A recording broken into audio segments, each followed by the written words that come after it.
Bueno, ¿me escuchan? ¿Sí se escucha?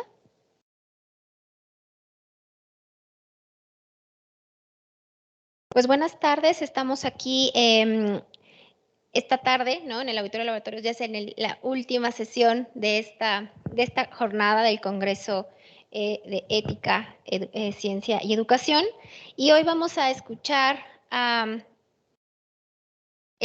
ponencia titulada El discurso pedagógico escrito y la inclusión educativa, una realidad o un mito en las aulas de clase, de Marcia Yelitza, Bonilla González. Ella es de Colombia y representa a la institución educativa Juana Rangel de Cuéllar.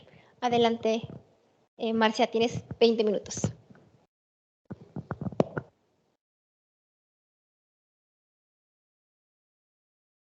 Sí, hola, ok. Bueno, muy buenas tardes para todos, cordial saludo y bienvenidos a esta ponencia.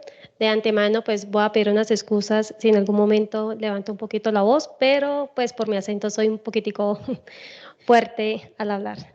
Bueno, este trabajo lo realicé porque en ese momento me encuentro realizando el doctorado, ¿sí?, en educación, y me dio curiosidad trabajar lo que es la inclusión educativa, y a raíz de eso, entonces inicié la investigación titulada Discurso pedagógico escrito y la inclusión educativa, una realidad o un mito en las aulas de clase. Esta ponencia va a estar dividido entre objetivo, teoría, metodología y resultados. El objetivo de esta investigación fue analizar el discurso pedagógico escrito en los docentes de inclusión en educación primaria de la institución educativa Juana Rangel de Cuéllar de Cúcuta, norte de Santander. Elegí este tema porque como docente de colegio público me inquietaba y podía observar cómo mis compañeros docentes se les dificultaba en la orientación de los estudiantes con necesidades educativas especiales. Podía observar cómo ellos deseaban transmitir el conocimiento, pero no encontraban la manera de cómo hacerlo llegar de una manera correcta a este tipo de población estudiantil. Por tal motivo, considero de que el tema de la inclusión se ha vuelto muy controversial y muy discutido dentro de los pares académicos de las diferentes ramificaciones que se pueden presentar allí. En este sentido, me gustaría entonces comenzar con el siguiente dato, por favor.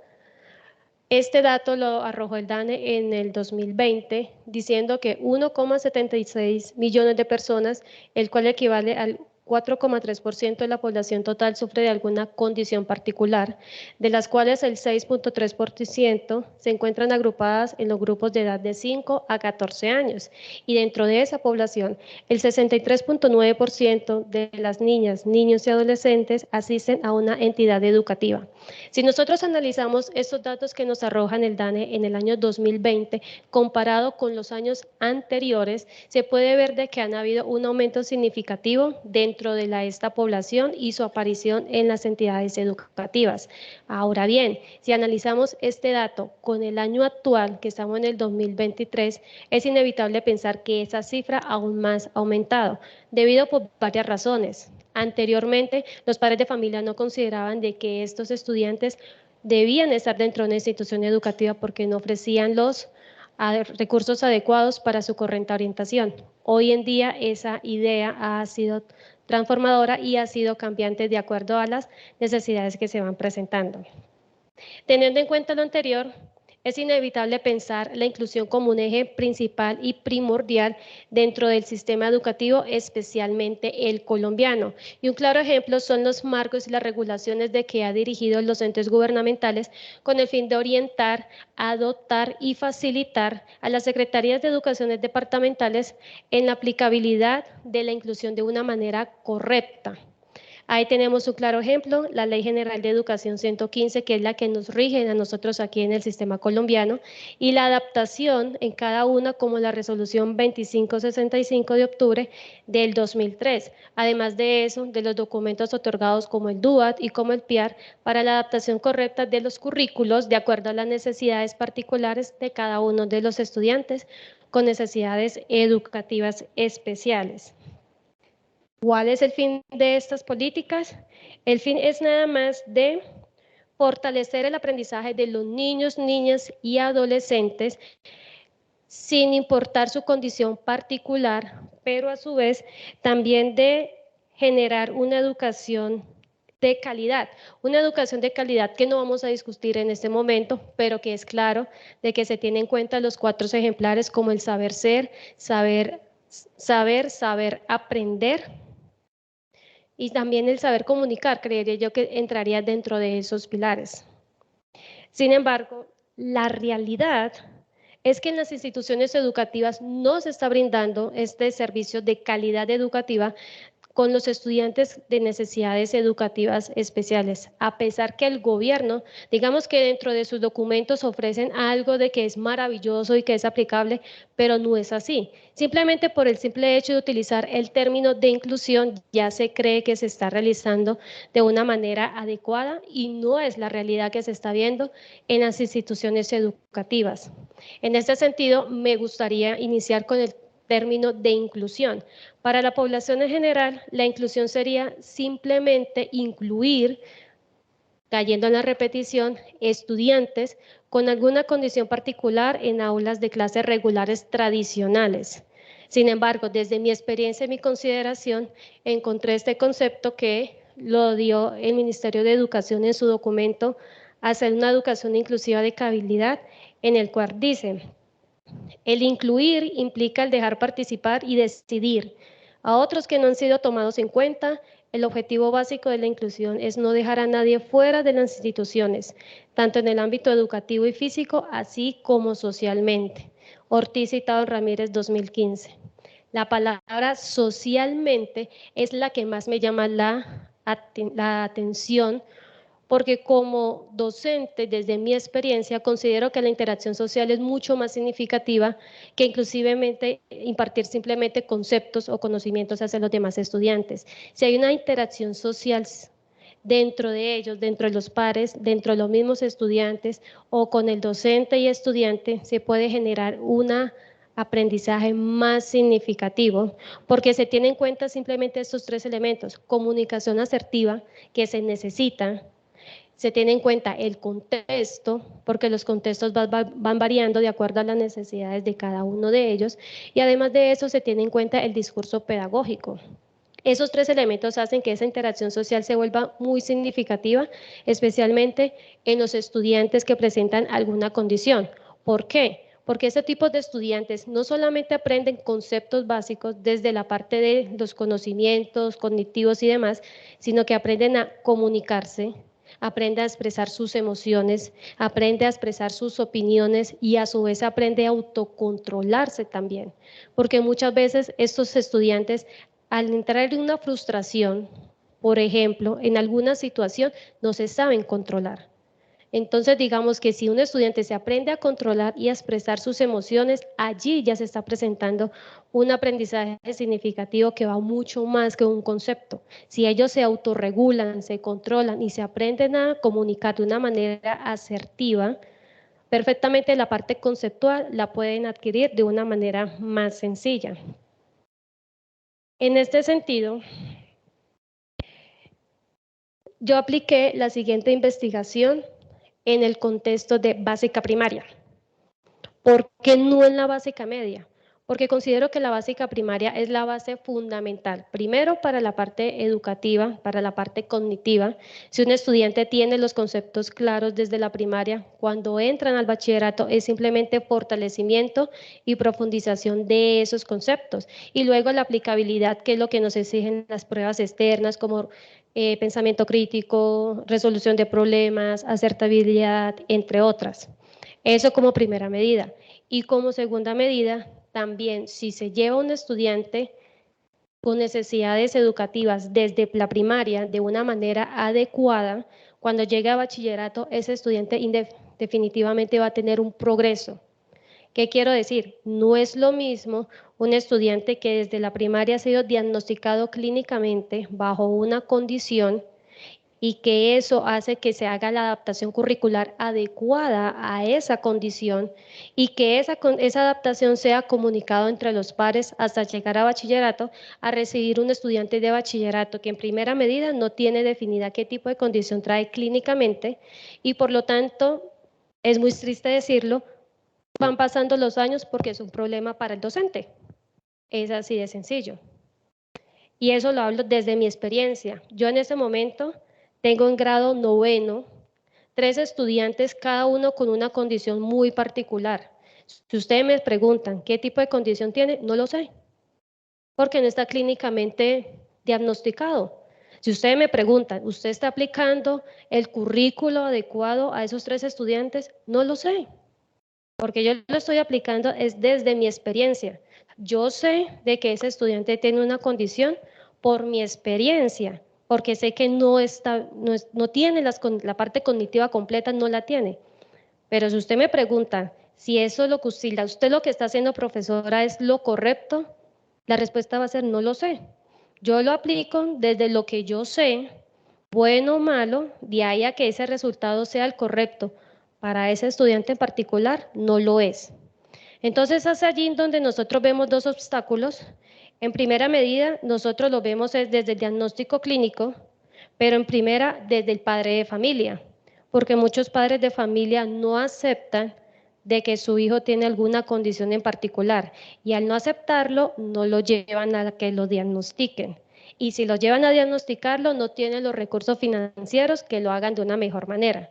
Entonces, digamos que entran una cantidad de elementos que se debe tener en cuenta para que se logre realizar esa educación de calidad y esa inclusión que tanto exige el gobierno, o no es que tanto lo exige, que tanto lo muestra a través de documentos que simplemente es una, pues, desde mi humilde opinión, una simple ilusión. Ahora, teniendo en cuenta lo anterior, para dar respuesta, por lo menos como para facilitar lo anterior, decidí analizar primero el contexto. Por favor, ¿me regresas atrás? Gracias. Yo tengo mucho en cuenta el contexto. Desde Lyons menciona el contexto que es como un todo, o sea, se mira el texto a partir de un contexto y del todo. Y desde Haliday y Hassan menciona que la estrecha relación con el contexto social se puede destacar el contexto cultural y el contexto de situación. ¿Por qué hablo yo del contexto? No es lo mismo un aula de clase donde se prevalee la comunicación asertiva de aquel que no lo hace. No es lo mismo donde los compañeros que rodean a ese estudiante en particular sean asertivos y sean receptivos al que no lo hace. Entonces, digamos que para esos estudiantes de inclusión, el contexto juega un papel fundamental en el desarrollo de la parte de emoción, de la parte de control y de la parte cognitiva. En este sentido, escogí también el discurso pedagógico escrito, pero desde la parte docente. Siguiente, por favor. ¿Por qué desde la parte docente? Porque independientemente de que el estudiante sea el eje central de su propio aprendizaje, es el docente quien genera ese ambiente. O sea, a pesar de que el estudiante es el activo, es el receptivo, es el que es propio a generar su aprendizaje significativo, es el docente quien genera ese ambiente y esas oportunidades para que ese mismo estudiante pueda generar su propio aprendizaje. Si el docente no lo orienta, no lo controla o no lo genera, muy difícilmente se puede lograr.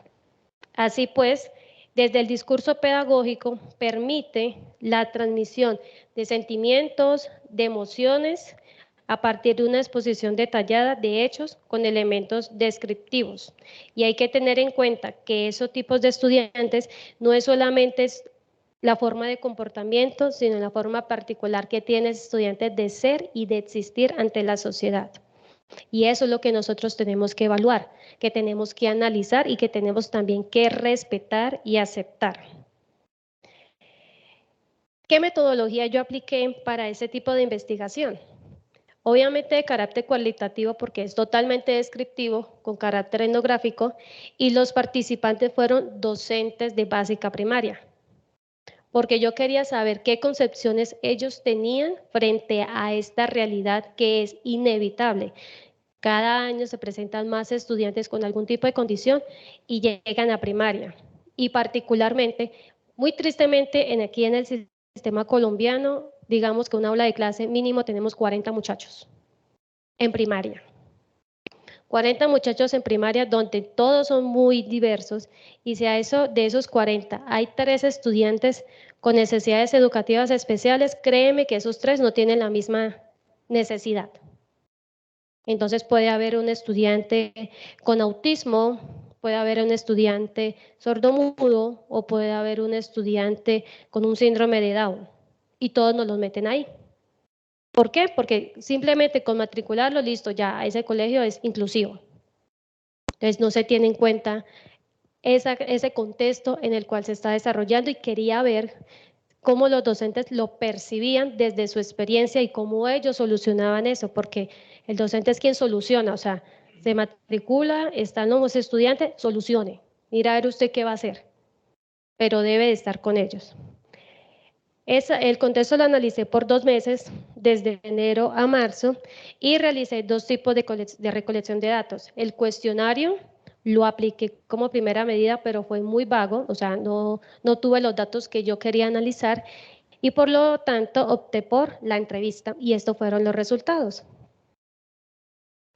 Digamos que todo esto fueron una de las pocas opiniones que logré sacar más significativas, como la conversación. Ellos mencionan mucho lo que es la parte del diálogo, la adaptación del estudiante y la concepción pedagógica del docente. Y esa concepción pedagógica es lo que más me llamó la atención, porque hay mucho docente de que tiene como una barrera, y como debido también a las mismas recursos que nos otorgan, entonces como que, ay no, qué pereza, un estudiante de inclusión, ¿ahora qué voy a hacer?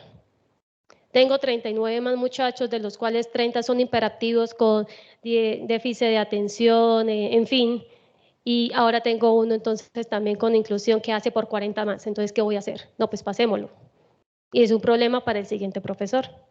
Entonces, digamos que esa concepción también influye en ese desarrollo de aquel estudiante que necesita una educación de calidad. Siguiente, por favor.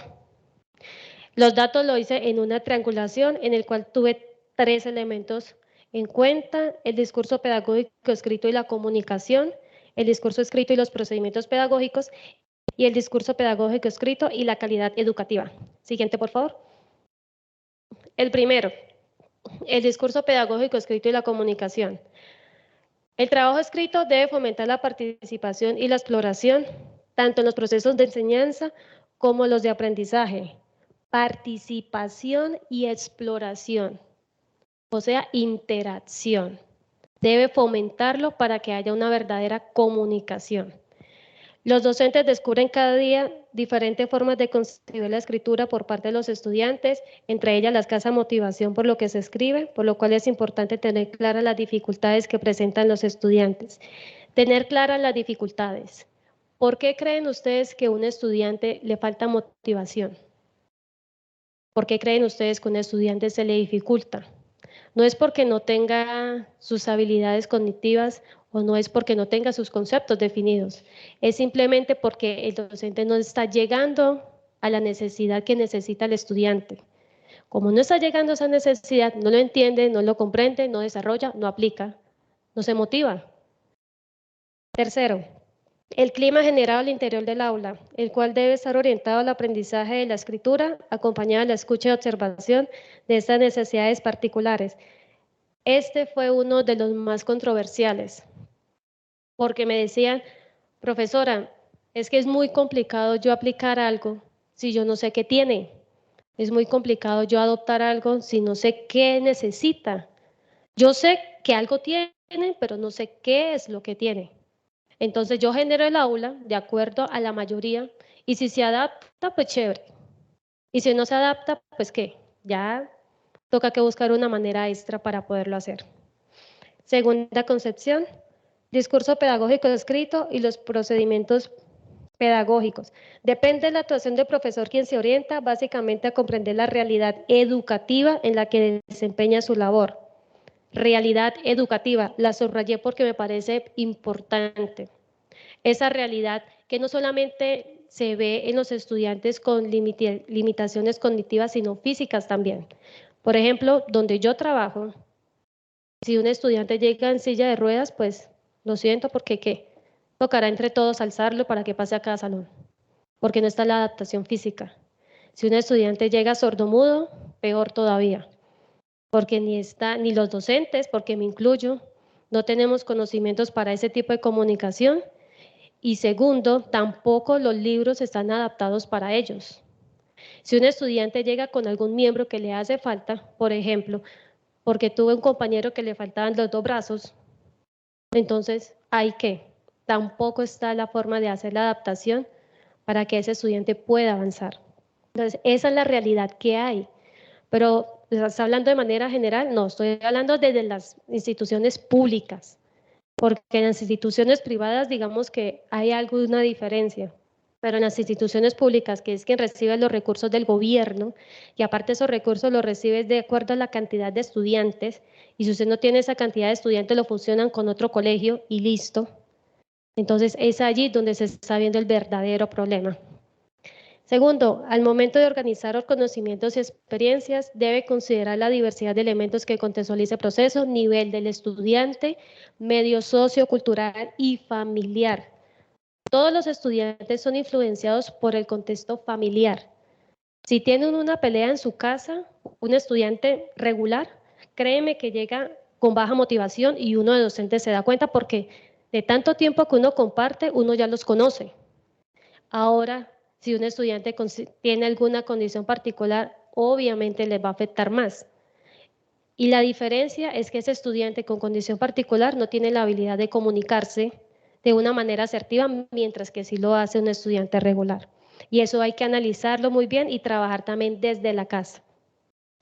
El docente no comparte con el estudiante los conocimientos culturales, que son el fundamento para adquirir el conocimiento social y específicamente pedagógico. Siguiente, por favor. Discurso pedagógico y la calidad educativa. Es fundamental que el docente tome en cuenta los derechos básicos de aprendizaje y los adapte a sus estudiantes y al contexto. Los derechos básicos, digamos que es el conocimiento mínimo que debe tener cualquier estudiante, pero regular, no de inclusión. Entonces, esos conocimientos son los que el docente debe de buscar y adaptarlos de acuerdo a la necesidad de cada uno, para que ese estudiante logre obtener esos conocimientos y que cuando finalice su etapa escolar sea integralmente capaz de desarrollarse en una sociedad. Y no porque lo ven ahí, sino porque puedan desarrollarse en algún trabajo, que puedan ser capaces, que puedan ser autónomos y puedan avanzar. Buscar estrategias adecuadas que respondan a las exigencias y generar ambientes pedagógicos para una población diversa. Acá, pues, va a sonar controversial, pero se necesita y se urge que nos capaciten, primero los que estamos ya en ejercicio de profesión, pero más a los que están haciendo apenas la formación. Si ustedes se ponen a mirar los currículos de todas las universidades, no hay una asignatura que digan atención a la diversidad. Formación a la atención a la diversidad no la hay, o por lo menos yo no la he visto. Y eso hoy en día se necesita con urgencia para que esos estudiantes, futuros docentes, que se van a enfrentar a una población tan diversa, puedan ser capaces de ser adaptables y de ofrecer ese servicio integral a todo tipo de estudiante que se presente en una aula de clase que cada vez es más diverso. Siguiente, por favor. ¿Qué saqué yo como conclusión de toda esta investigación? Primero, que el docente actúa desde su experiencia, inevitablemente, que a pesar que tiene falta de conocimientos y de herramientas, conocimientos en lo que acabé de mencionar, en la atención y herramientas entre la infraestructura física, que pueda presentar frente a la inclusión tanto en lo cognitivo o con lo social, lo acepta y con optimismo genera un concepto de educación inclusiva desde su realidad. O sea que si usted aquí encuentra 3 docentes, van a definir la inclusión muy diferente porque le están hablando desde su experiencia y desde su propia realidad. Siguiente, por favor. Entonces, nos vamos a la pregunta. ¿Una realidad o un mito en las aulas de clase? Si me preguntan a mí, ni es una realidad, ni tampoco es un mito. No es un mito porque algo se está haciendo. Débil, que le falta mucho, pero algo se está haciendo. Se está haciendo las adaptaciones de acuerdo a la experiencia que tenga el docente. pero tampoco es una realidad porque esas adaptaciones no son reales de acuerdo a la necesidad de ese estudiante. Entonces, digamos que estamos ahí, como el barco para donde nos lleve, como el agua para donde nos guíe. Ahora les pregunto a ustedes, querida audiencia, dentro de sus trabajos como docentes, ¿sí se está aplicando la inclusión educativa? ¿Sí se han tomado la tarea de mirar en sus aulas de clases si se está realizando, en sus trabajos, si de verdad es inclusión educativa o es simplemente un papel? Muchísimas gracias.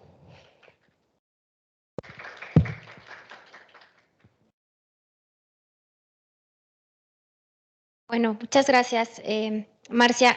No sé si haya preguntas del auditorio acá presente o en Teams. ¿Al final? Sí, ok, bueno. Entonces ahora pasamos con el licenciado en Filosofía, Juan Pablo Villamil Botero. Él es magíster también en Gestión Educativa e Innovación Tecnológica y nos va a presentar la ponencia La coexistencia ética de la otredad en los medios digitales.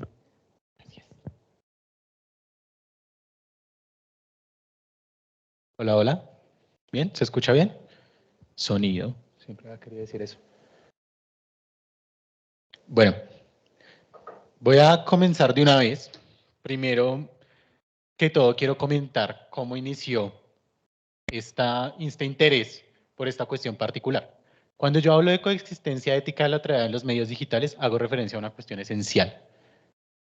Solemos hablar mucho de la ética en contextos normales, pero no hemos hablado de ética en cómo nos relacionamos a través de las redes sociales. Se suele hablar del cyberbullying, bueno, de otro tipo de cuestiones, pero jamás hemos hablado así de una cuestión filosófica, netamente filosófica, de la ética en medio de la digitalización de la vida. Nosotros estamos en una digitalización de la vida. Hola al chat de Teams, por ejemplo, ¿no? El chat de Teams está allí. Nosotros también ya vemos clases a través de las redes sociales y jamás nos hemos preguntado, ¿realmente nos estamos relacionando de manera correcta? De ahí surge el verdadero interés. Se llama la coexistencia ética en los medios digitales. Siguiente, por favor. ¿Lo bajo? Okay. Perdón, es que nunca he usado micrófono. Bien, primero, una pequeña contextualización del problema. Comenzamos con la expansión masiva de las redes sociales, de las redes tecnológicas, pero luego también pongo unos datos, cifras de data aporte, que son básicamente los que miden qué tanto se está usando los medios digitales. Resulta que me dice que el 96% de la población está usando Internet hoy en día. Es una cifra casi que del 100%. Luego, el 60% son usuarios de las redes sociales. Y esa palabra es clave.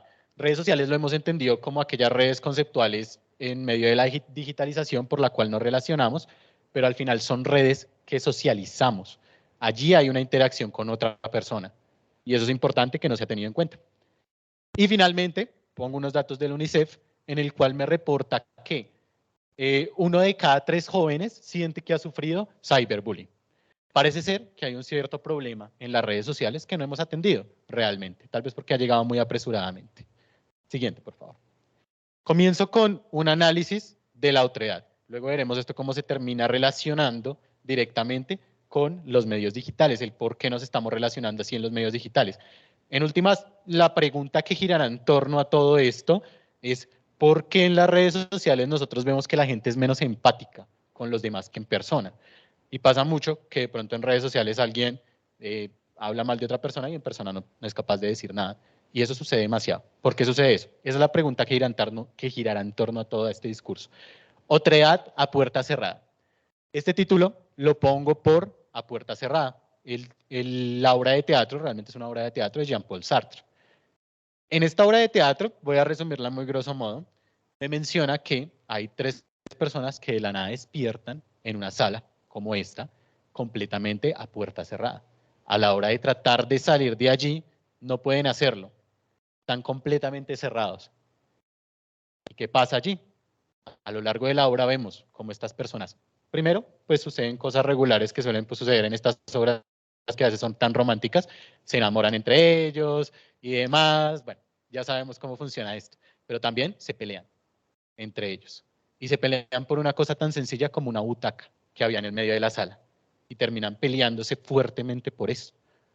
Eso es lo que yo llamo otreada puerta cerrada. Cuando yo hablo que estamos en una otreada puerta cerrada, yo me refiero que la existencia misma, y creo que era la intención de Jean-Paul Sartre, la existencia misma funciona como una sala cerrada en la cual simplemente fuimos arrojados, el Dasein, ser arrojado en el mundo, y estamos allí con un medio, un entorno. En el caso de la obra de teatro, era simplemente un salón. En nuestro caso es el mundo mismo. Pero también el mundo se nos presenta con otras personas. No hay otra opción. Nosotros estamos obligados por la propia existencia a socializar. Y eso es algo que tenemos que asumir. Siguiente, por favor. Ahora bien, hablemos de un enfoque de Merleau-Ponty. Ya tenemos claro algo, que es el enfoque fenomenológico, que, bueno, no es tan fenomenológico, pero yo lo llamo fenomenológico, de Jean-Paul Sartre, en el cual hay 3 interacciones claves. El yo con otra persona y el yo con el mundo. Hay 3 entidades claves allí, el mundo, el yo y el otro. Esas son las 3 entidades claves de la fenomenología y del existencialismo, en últimas. El enfoque de Merleau-Ponty fue algo muy original para la época. Merleau-Ponty, bueno, un filósofo de los 80 aproximadamente, él comenzó a describir la existencia muy contraria a todas las corrientes y de hecho fue un filósofo que no tomó repercusión hasta muchos años después. Lo comenzó a enfocar con un aspecto corpóreo. Probablemente desde Descartes habíamos tenido un enfoque muy desde el yo, desde la mente, pero él ya comienza a hablar del cuerpo, de la carne. Dice que la carne es la única forma en la cual nos interactuamos con otro. También ustedes van a ver a lo largo de la presentación, van a ver algunas obras, algunas pinturas que creo que representan la idea que quiero decir en esa diapositiva en específico. En este caso, puse la pintura de El beso, no recuerdo bien el autor. ¿Y por qué es el beso? Porque están interactuando sus cuerpos.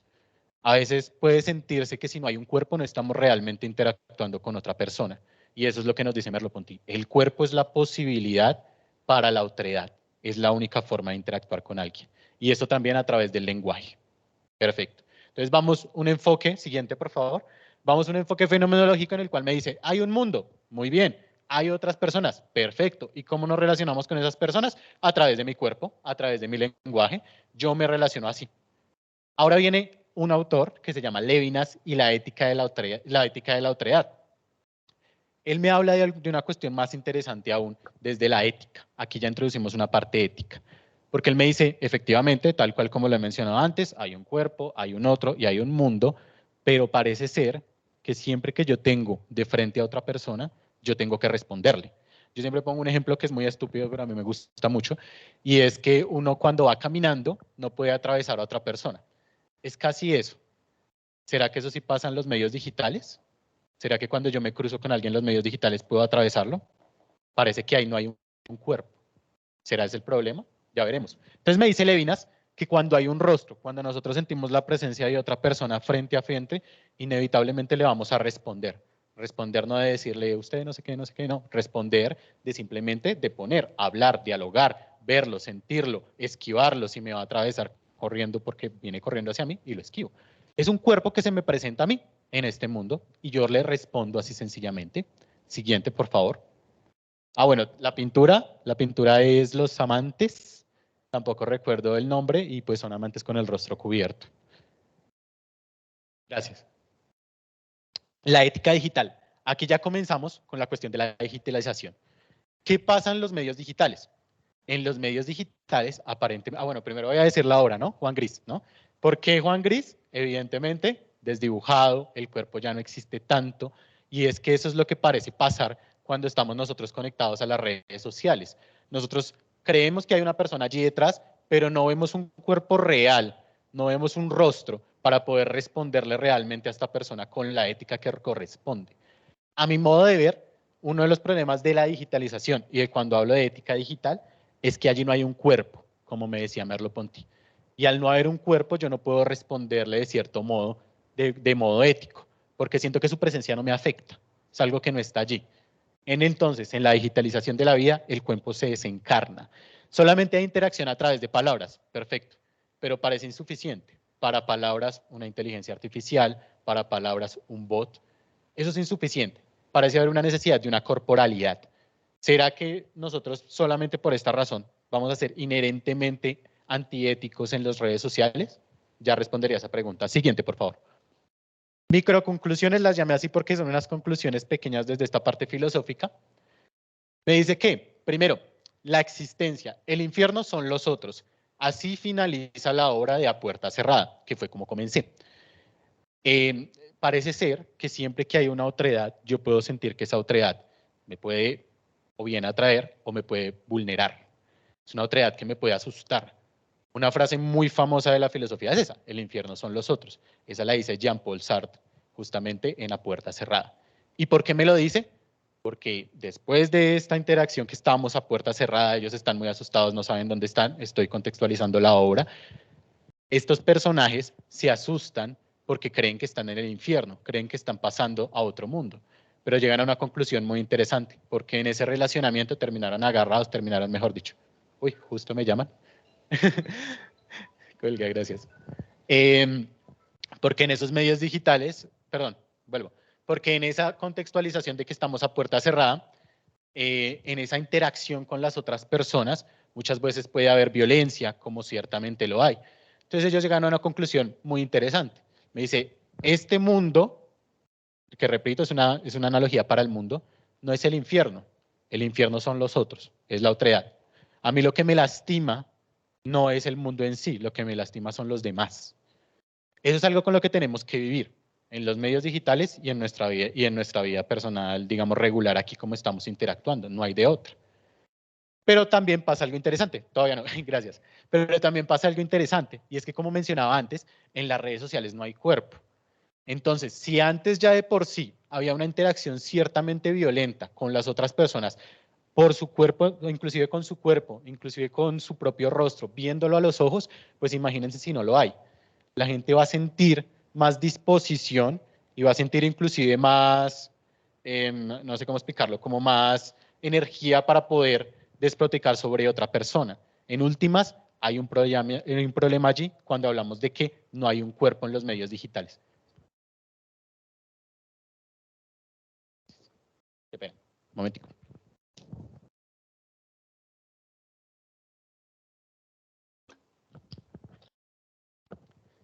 La obra que pongo aquí, Salvador Dalí, Carta de Guerra. Justamente una cara, un rostro completamente desfigurado porque fue maltratado por la guerra. Es el rostro que tendrían durante la guerra.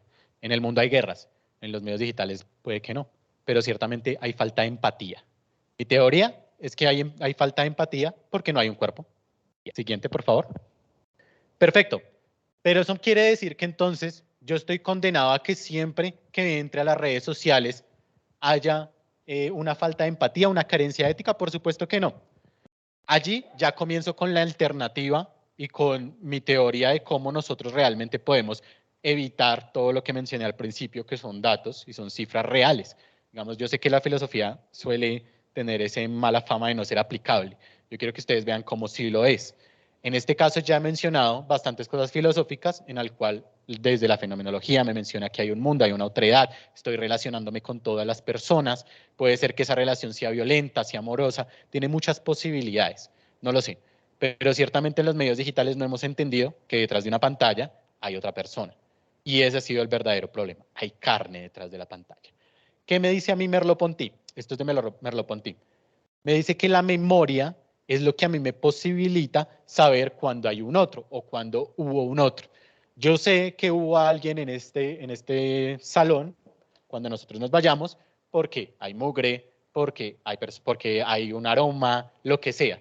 La memoria es la que a mí me dice, cuando yo estaba aquí, esto estaba más limpio.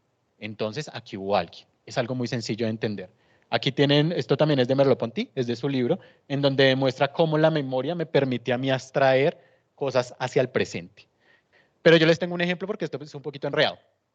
Hay un ejemplo de Milan Kundera, un autor muy famoso, en mi libro favorito de él, que es La Inmortalidad. Este libro comienza él mismo es un personaje dentro del libro. Y entonces él está en una piscina y ve que una mujer muy mayor saluda con cierta gesticularidad particular. Y ese recuerdo, él le trae memorias de una persona que él conoció cuando era joven. Y así comienza todo el libro. Y se llama La Inmortalidad porque considera que hay una cuestión que es inmortal para todos, y es los recuerdos de cómo funcionan los demás. Él después comienza, inclusive trae a Dalí a colación, trae un montón de autores. Les recomiendo ese libro si no lo han leído. Me parece mejor que el otro libro tan famoso de Kundera, La inmortalidad.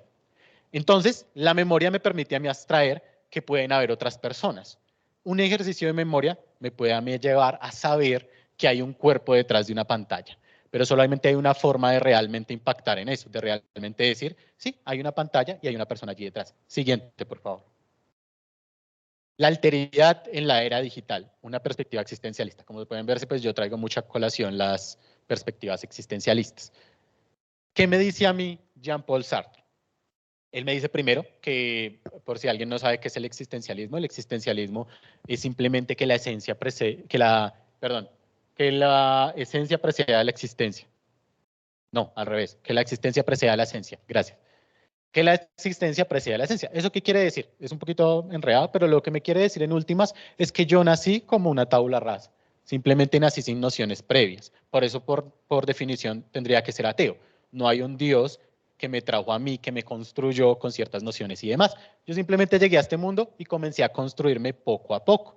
Y eso es importante, me dice Jean-Paul Sartre, porque implica una libertad. Jean-Paul Sartre es particular por eso también puse La libertad guiando al pueblo, otra obra muy famosa. La libertad es la que a mí me permite tomar decisiones. Al contrario de lo que la gente cree, nosotros somos libres de tomar cualquier decisión. Si no lo hacemos, es por cuestiones simplemente sociales o culturales. Yo pongo un ejemplo también muy estúpido, yo pongo muchos ejemplos estúpidos, pero me parecen interesantes. Yo fácilmente puedo pararme aquí en el medio, quitarme toda la ropa, yo puedo hacerlo, pero no lo hago porque me parece irrespetuoso. Si ven, yo soy libre de tomar la decisión. Que no lo haga por una cuestión de respeto es otra cosa. Pero yo tengo la libertad. Ahora bien, ¿qué me dice también él? También hay una responsabilidad. Porque así como a mí no me gustaría que el compañero allí se parara en medio del salón y se quitara la ropa, pues yo tampoco lo voy a hacer. Esa es la responsabilidad de la que me habla Jean-Paul Sartre.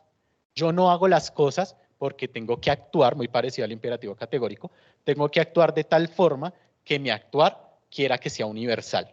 Si yo realmente quiero cambiar, por ejemplo, una sociedad corrupta, no debo ser corrupto. Eso es lo que me dice Jean-Paul Sartre. Esa libertad existencial es un compromiso, y es un compromiso que tenemos que asumir. Entonces, eso es lo que yo llamo la responsabilidad y la libertad guiando al pueblo. Gracias. Muy bien, obviamente hay gente que dirá, pues yo puedo actuar como quiera, pero si alguien me hace lo mismo, pues no me importa, pues ahí sí me molesto. Eso también lo tuvo en cuenta Jean-Paul Sartre y le llama la mala fe.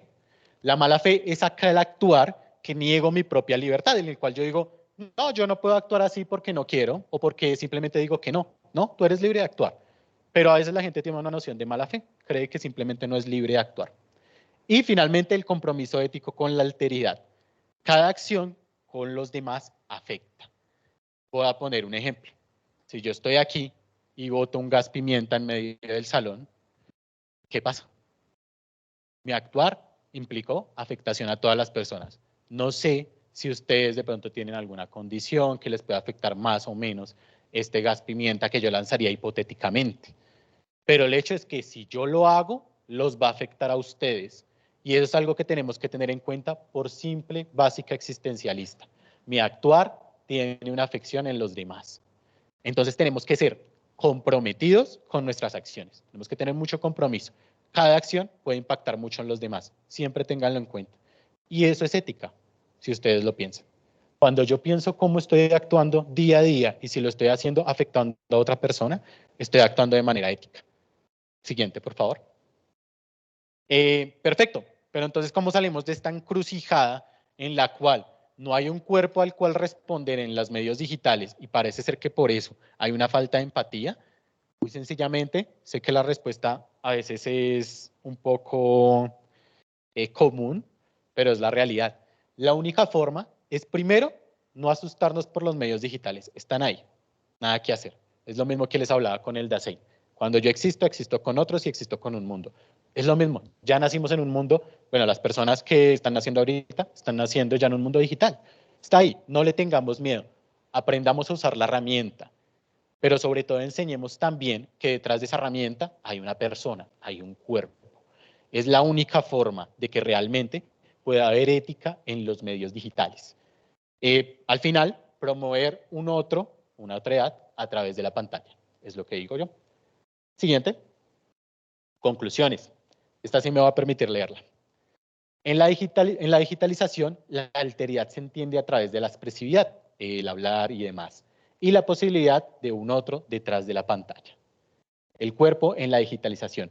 El cuerpo no desaparece del todo en la digitalización, se desdibuja, lo que puede llevar a problemas como la falta de empatía. Importancia del cuerpo en la tecnología. Aunque el cuerpo parece menos relevante en la tecnología, es esencial para la percepción y el pensamiento.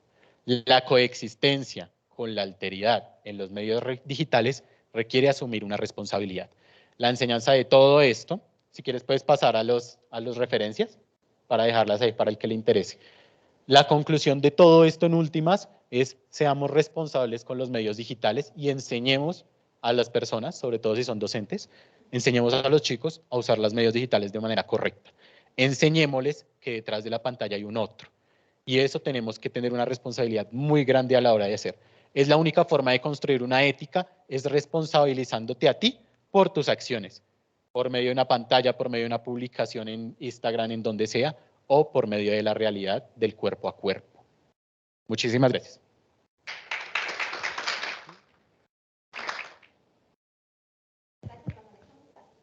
Las preguntas al final y ahora pasaremos a nuestra tercera ponencia a través de Julián Adolfo Ramírez Gutiérrez y Diana María García Cardona de la Universidad Surcolombiana con la ponencia Implicaciones éticas y bioéticas de la relación entre la educación y tecnociencia, reflexiones para la sociedad actual. Julián y Diana ya están conectados ahí ambos o solo Julián. Ok. ¿Hablarías solo tú, Julián? Adelante. Compartir pantalla. Ya está tu presentación en pantalla. ¿Sí la puedes ver?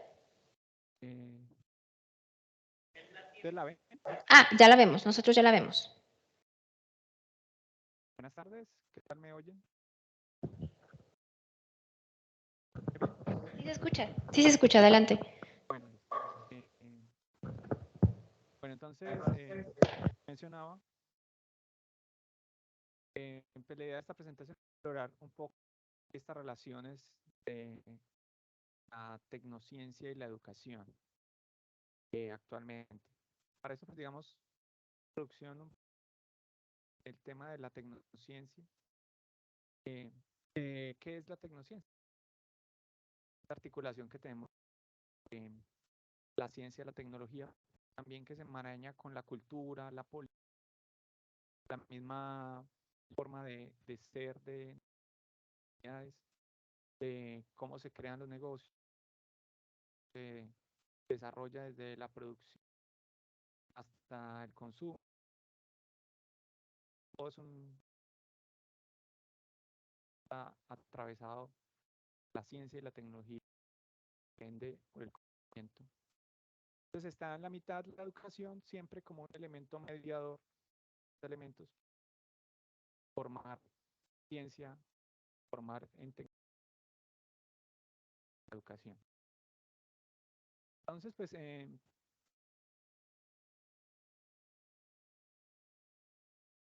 la frontera entre los conceptos de ciencia y técnica pasan, ya que la ciencia hace técnica y la técnica hace ciencia.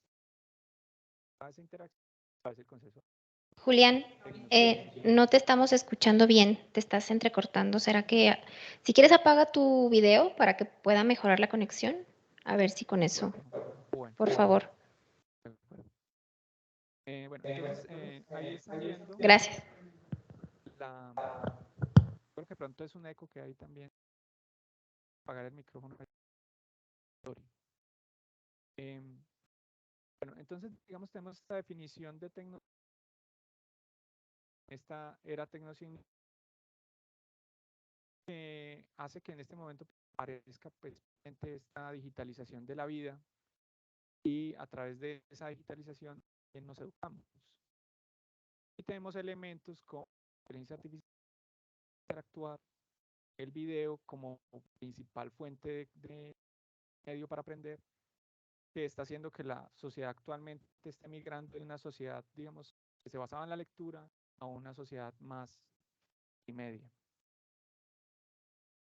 en esta sociedad multimedia, pues aparecen unos fenómenos preocupantes o peligrosos, pero los pues, que destaco son, por ejemplo, la hiperrealidad, donde pues esta vida digital absorbe gran parte de la vida diaria y el tiempo que pasamos en redes cada vez más alto, que nos expone a un volumen de información muy alto, que por ende los niños sobre todo pues están desarrollándose en un contexto real donde lo digital se entrelaza con lo real a través de por ejemplo, cosas como la realidad aumentada, los filtros de Instagram y demás.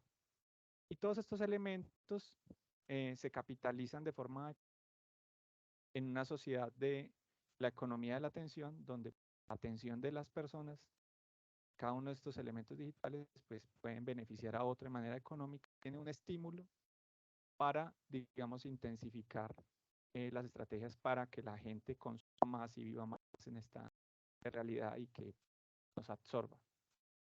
Esos estímulos son que se aprovechan para conectarnos, son estímulos supernormales. La supernormalidad es que biológicamente estamos programados para buscar ciertas cosas, el dulce, el placer, y pues ya, digamos, la técnica alimentaria pues ha descubierto cómo hacernos pues adictos al azúcar, a la grasa, y ahorita esas mismas estrategias biológicas y psicológicas se utilizan para mantenernos enganchados en esta realidad digital, no necesariamente con fines educativos, sino con... Y aparecen fenómenos como, por ejemplo, ¿no? la distorsión corporal o la dismorfia corporal de las personas en desarrollo que quieren parecerse en la vida real a su versión digital, donde se aplican filtros. Bueno, en este mundo altamente tecnocientífico, altamente mediado por la ciencia y la tecnología, la formación en STEM yo creo que es una gran necesidad, porque en general todos somos consumidores de estas tecnologías y de la ciencia, pero que tanto las conocemos. Entonces, podríamos llegar, o creo que podemos estar inclusive ahí, en absurdos como por ejemplo el que presenta esta película de Don't Look Up, donde pues a partir de la manipulación que nos permiten los medios, pues negar inclusive algo que podemos ver desde el espacio, pues directamente. Estos fenómenos, digamos, de la manipulación de la opinión, pues no son nuevos, son históricos. Y pues antes se utilizaban medios como la radio, la televisión, el cine, pero ahora tenemos medios mucho más potentes a través de las redes sociales, los videojuegos, que pues pueden generar efectos que todavía no dimensionamos. Entonces, la formación en STEM, la formación en ciencia, tecnología, incluida el arte y las matemáticas, nos puede dar como una visión un poco más crítica de esta nueva realidad tecnocientífica, para que, digamos, no seamos tan vulnerables a estas características ya de manipulación o a los estímulos supernormales que nos condicionan a comportamientos de pronto compulsivos, el consumo de cualquier tipo de sustancias o información o de actividades. Entonces, en este sentido, la educación, digamos, está hoy como un elemento mediador entre ese mundo tecnocientífico y nosotros. Y pues, tiene la tecnociencia tiene el potencial de mejorar la educación a través de, por ejemplo, el aprendizaje personalizado que podemos obtener a partir de la analítica del comportamiento de las personas, mejorar la disponibilidad y el acceso. Pero también puede generar problemas al construirse como una nueva barrera, una brecha que puede ampliar las desigualdades económicas. Y pues como ustedes ya lo vienen trabajando aquí en este evento, pues transforma mucho las relaciones y las interacciones entre las personas. Y entonces aparecen dilemas como la relación entre el aprendizaje autónomo versus el aislamiento social que genera ese aprendizaje autónomo. porque a través de la tecnociencia y de las plataformas podríamos potenciar fuertemente el aprendizaje autónomo, pero pues eso iría en detrimento de el comportamiento social. También hay un riesgo en que estas tecnologías puedan limitar la creatividad y el pensamiento crítico y que terminen suplantando la enseñanza en vez de potenciarla. O sea, que sea más importante, por ejemplo, en estrategias como la gamificación, más importante el jugar que el aprender, más importante la diversión o el entretenimiento que el aprender. Y en esta nueva forma de interactuar en la educación, pues generamos muchos datos que pueden ser importantes para hacer analítica y personalizar el aprendizaje, pero también presentan un riesgo de seguridad y de privacidad, y sobre todo pues en niños y personas que, digamos, no tengan técnicamente la capacidad de proteger o la formación para proteger su información y su privacidad. Pero también aparecen nuevas formas de generar conocimiento, de intercambiar y de promover la información.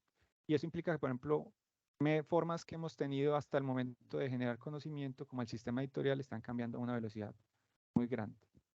Otro fenómeno que aparece pues, es la proliferación de ideas falsas y la dificultad de evaluar la información.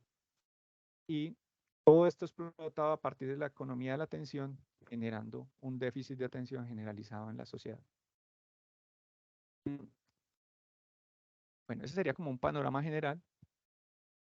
En ese panorama general, pues la inteligencia artificial aparece como un elemento muy relevante que puede potenciar la enseñanza, pero pues que tiene también unos riesgos como por ejemplo la deshumanización de la educación.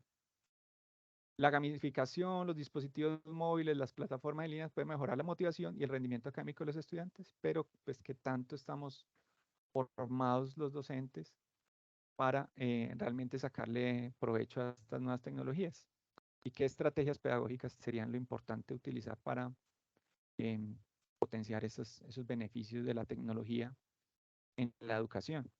Para que, pues nuevamente, como mencionaba antes, las adopciones de tecnología o el uso de la tecnología o las decisiones mediadas por la tecnología no se hagan de forma crítica y pues no caigamos, digamos, en los peligros que mencionaba. Entonces, un potencial es también la disponibilidad de acceso, que viene también atado a un riesgo que es nuevas formas de desigualdad. Entonces, para, digamos, intentar mediar un poco en estos aspectos, la bioética nos presenta digamos, una ruta como para mediar en este contexto a través de sus principios. Entonces, tenemos, digamos, estos tres aspectos. Primero que tendríamos que lidiar en la educación, que sería, pues, uno sería la equidad. En esa equidad, ese problema ético de equidad, pues, tenemos muchos potenciales, pero existe una brecha digital que puede generar segregación y que pues, genera un comportamiento particular en el ámbito político y social. Tenemos la privacidad como otro problema, y esa privacidad pues, está asociada a que pues, nuestros datos pueden ser usados para manipularnos o digamos, sesgarnos hacia algún lugar ideológico o instrumentalizarnos de alguna forma. Y la forma más, digamos, actual de instrumentalización de nuestra atención a través de la economía de la atención, donde otros se monetizan nuestra atención y nos convertimos en meros receptores pasivos de información. Entonces, la educación puede, al usar nuevas formas de interacción tecnocientífica, puede caer en el riesgo de que convertamos el proceso de educación en meros receptores pasivos de información y deshumanizando completamente la educación. Entonces, la bioética nos presenta 4 principios que nos pueden ayudar para que las personas que desarrollan artefactos tecnocientíficos que median en la educación, digamos, puedan balancear los riesgos con los beneficios de esos desarrollos. Entonces, desde tener presente la beneficencia, la no maleficencia, la autonomía y la justicia. Entonces, lo que queríamos buscar es que las tecnologías educativas pues, no resulten en un daño a los estudiantes, y ese daño pues, puede ser psicológico, emocional o cognitivo. Ya tenemos evidencia de los daños psicológicos y emocionales que, por ejemplo, pueden llevar las redes sociales. Y que al mismo tiempo que nuestros desarrollos no generen esto, pues podamos potenciar la educación, o sea, tener un beneficio. Necesitamos desarrollos tecnológicos científicos que busquen el beneficio, pero que al mismo tiempo no generen un daño. El daño actual más evidente es a través de la instrumentalización de la atención. Por ejemplo, hay muchos artilugios tecnocientíficos para aprender, pero que inmediatamente se financian con la publicidad. Y entonces, pues, ganan más en la medida que enganchan más y por ende aíslan a la persona de otros escenarios de aprendizaje o de compartir. También estos beneficios deben ser distribuidos de forma justa, o sea, que deben abordarse las desigualdades. Y la recopilación de datos de los estudiantes plantea preguntas sobre el consentimiento y la privacidad. Entonces, todas las aplicaciones nos preguntan si estamos de acuerdo, pero muchas veces eso no está construido de forma de que entendamos realmente cuáles son los riesgos y los beneficios que estamos asumiendo a la hora de aceptar a una aplicación, una cookie de un sitio web o lo similar. Ya en síntesis, entonces sería como, es necesario un enfoque equilibrado que aproveche los beneficios potenciales de las tecnologías mientras se abordan los desafíos y peligros asociados. Esto implica un diálogo continuo entre educadores, administradores, padres y estudiantes, respaldado por políticas actualizadas que reflejen nuevas realidades en las tecnologías en el aula. Formar a los educadores en la ética y la bioética es esencial, junto con la aplicación de los principios bioéticos de no maleficencia, beneficencia, justicia, autonomía, para guiar la interacción ética de la tecnociencia. Y en última instancia, el enfoque de priorizar el bienestar y los derechos de los estudiantes, asegurando que la tecnociencia mejore la educación sin comprometer la salud mental, la seguridad, la privacidad, la autonomía y la equidad. Esto sería como en general algunas referencias. ¿Me quedó tiempo? Rápido. Ya tenemos preguntas. ¿Qué tal se escuchó? Muy bien, muchas gracias. Gracias, Julián. Bueno, pues ahora sí pasaremos a las preguntas. No sé si hay algunas en Teams que me ayuden. Bueno, hay algunos comentarios, básicamente. Preguntas como tal no veo, solo es aquí en el auditorio. Adelante, por favor. Una de los ponentes preguntaba para el segundo ponente. Pablo. Si el existencialismo eligió como los otros, ¿por qué es el afán de demostrar lo que estamos haciendo por redes sociales, en WhatsApp, Twitter, Facebook? Y si nosotros estamos comiendo algo, una foto, si están comiendo, si están saliendo, si estamos en el Congreso, es cada estado. ¿Y por qué ese afán de estar publicándolo, todo lo que estamos haciendo?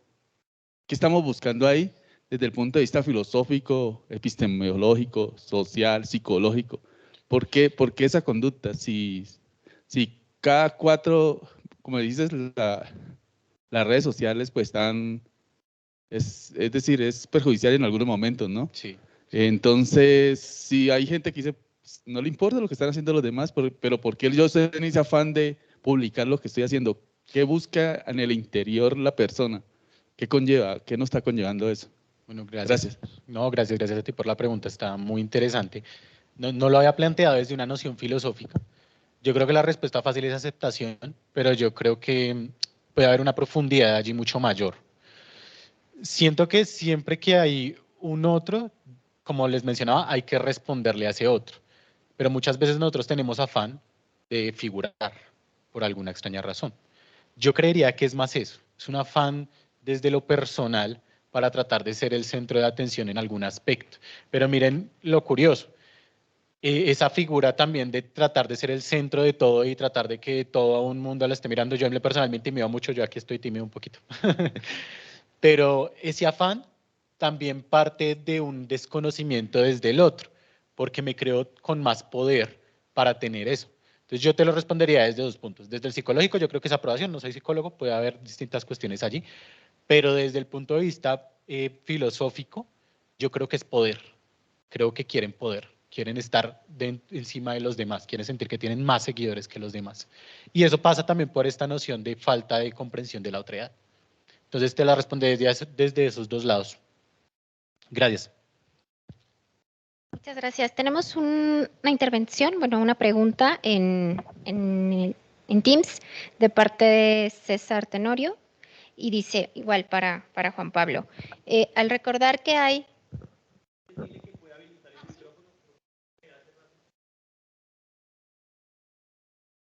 Adelante. César Tenorio, ya puedes habilitar tu micrófono.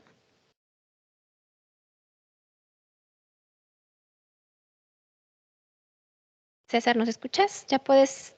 A ver, te lo deshabilito. No, yo no puedo. ¿Tú puedes deshabilitar tu micrófono o yo leo tu pregunta? Dinos.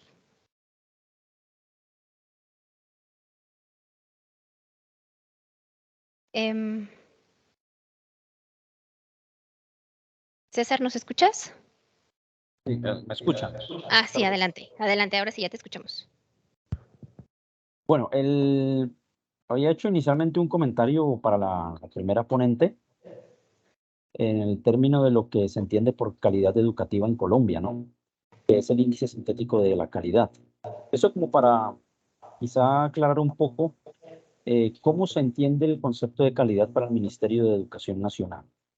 Y es en términos de resultados de pruebas saber, tanto en primaria como en la media, y las cifras de estudiantes que las instituciones educativas logran retener, es decir, los estudiantes que no se van, que no son desertores, pero además de eso, los estudiantes que no repiten el año o que logran aprobar. Ese es el concepto de índice sintético de calidad, que lo diré ahí en el chat, que podría ser en la comprensión del concepto de calidad. Bueno, la pregunta que le hago al ponente Villamil, le agradezco mucho el espacio que nos dio. Y bueno, a mí me surgió esta pregunta que está ahí en el chat. Al recordar que hay un cuerpo al otro lado de la pantalla y aceptar, sin embargo, que podría haber una ausencia de ética de ese sujeto o de los dos sujetos, de los dos individuos que establecen una relación digital, ¿no sería posible afirmar en todo caso que aquí median valores construidos por otros, como la familia, la escuela, el barrio? Y además de eso, cuando se establece esa relación, podríamos afirmar que cada individuo, independiente si reconoce que del otro lado del cuerpo, actúe desde mi identidad y qué tipo de identidad tengo.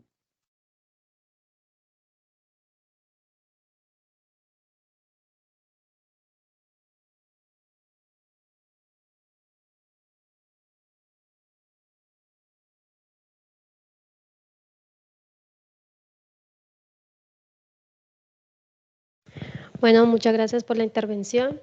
Sí, evidentemente, digamos que el Ministerio de Colombia busca todo es cuantificable, ¿no? Entonces, si tiene unos buenos resultados en pruebas externas, llamemos de tercero, quinto y noveno, o de las, digamos que una de las más importantes que es pruebas de grado 11, entonces si esa institución no tuvo muy buenos resultados, digamos que esa institución es una de las mejores.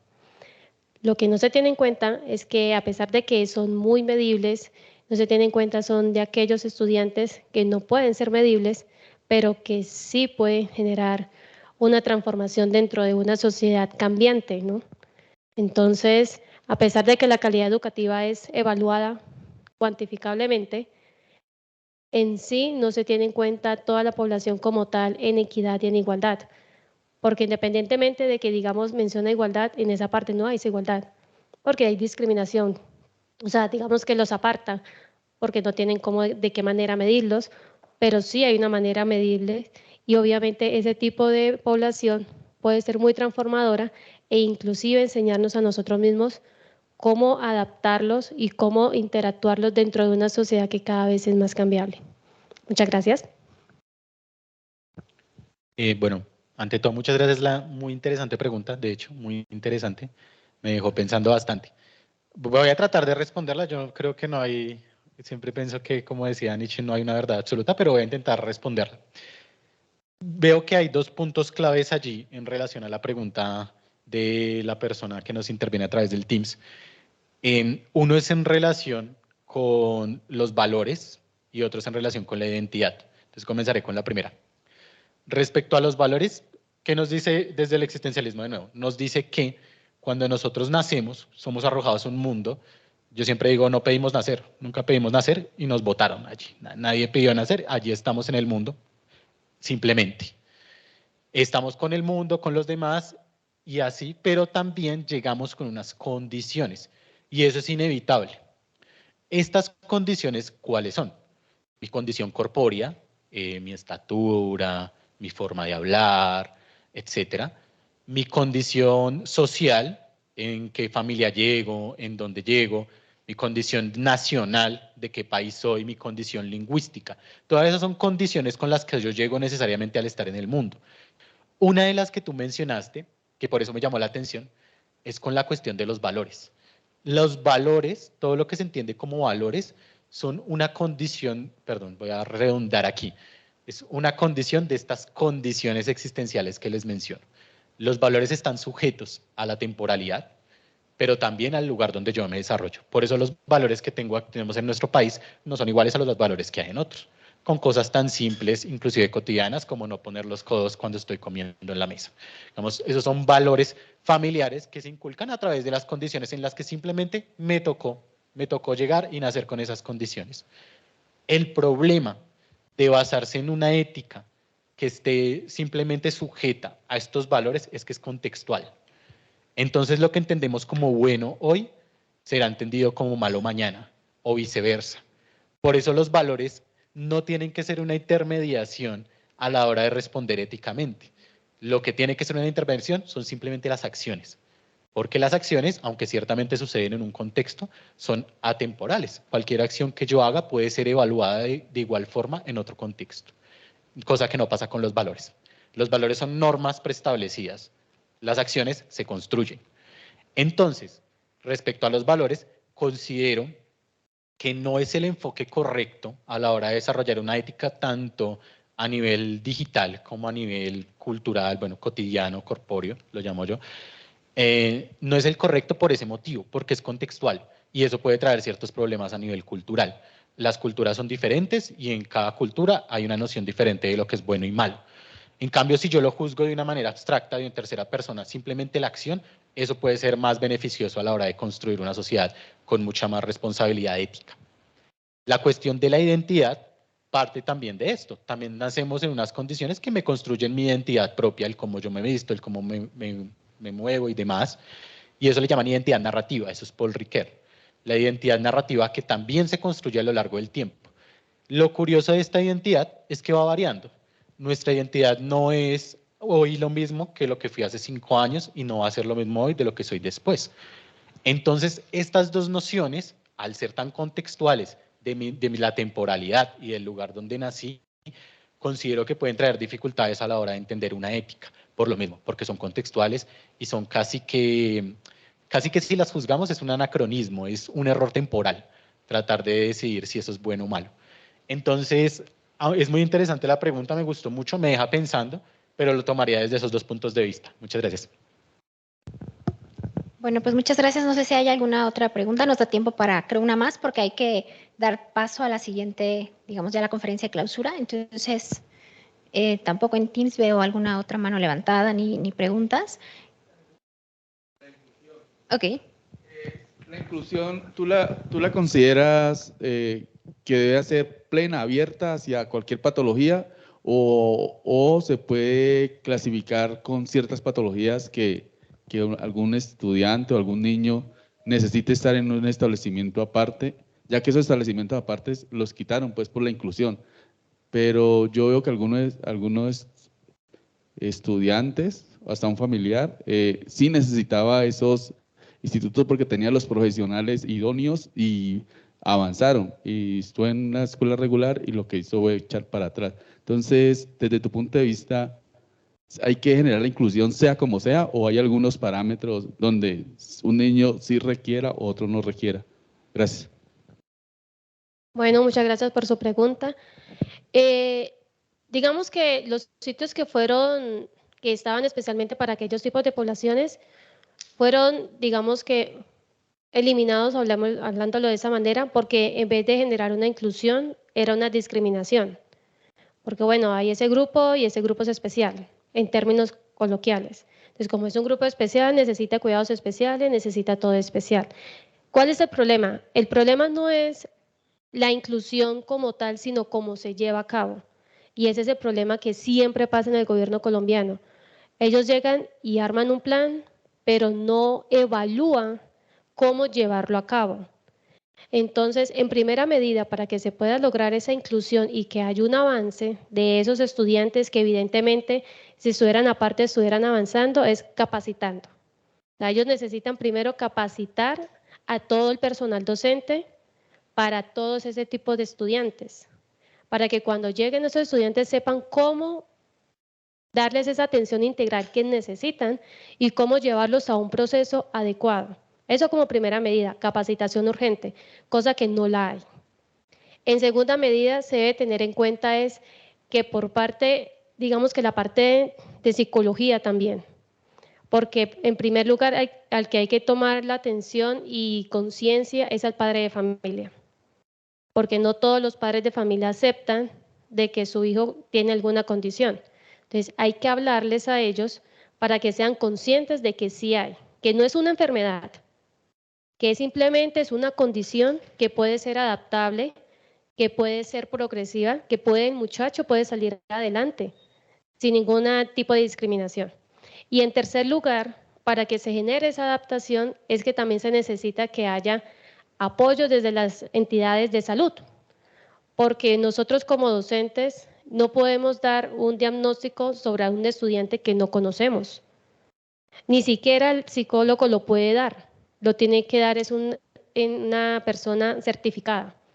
Entonces, si nosotros como docentes nos llega un estudiante, Pepito, y nos dice, ese estudiante tiene autismo tipo 3, y nos dice, para ese tipo de autismo necesita de ciertos requerimientos y esta es la adaptación que usted le debería dar de acuerdo a esa asignatura, muy seguramente que ese estudiante va a avanzar en una clase regular sin serlo discriminado aparte. Lo mismo pasa para cualquier tipo de condición. Puede ser el que necesita el sistema de Braille o cualquier otro tipo de condición. Pero para que se genere tiene que haber esos tres aspectos que claramente no los hay. Ni está la capacitación, ni está tampoco la orientación por parte de la familia, ni mucho menos está la parte de la entidad de la salud que lo certifique. Por eso yo decía, es muy complejo ese tema. Yo tengo muchos estudiantes en bachillerato que si usted me pregunta, no sé qué tienen, o sea, no sé qué tipo de condición tiene. Mas, sin embargo, yo hago la adaptación según lo que yo creo. Y muchas veces lo que uno cree no es lo que es. Entonces, no es como generar un programa para esos estudiantes, sino que es hacer la inclusión de una manera que es correcta, cosa que no pasa, como siempre todo se hace al revés acá. Muchas gracias. Pues bueno, con esto damos por terminado este bloque de ponencias. Agradecemos su presencia y evidentemente, pues, el conocimiento que hoy nuestros excelentes ponentes nos transmitieron. Muchísimas gracias. Que tengan buena tarde.